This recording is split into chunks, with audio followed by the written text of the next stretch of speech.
In this video, I'll show you how to get money back from a PayPal transaction using refunds and disputes.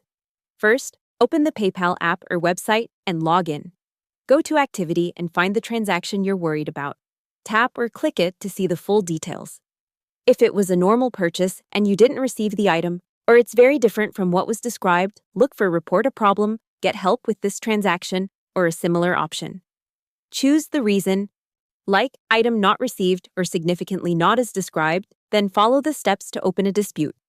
Inside the dispute, you can message the seller and explain the issue.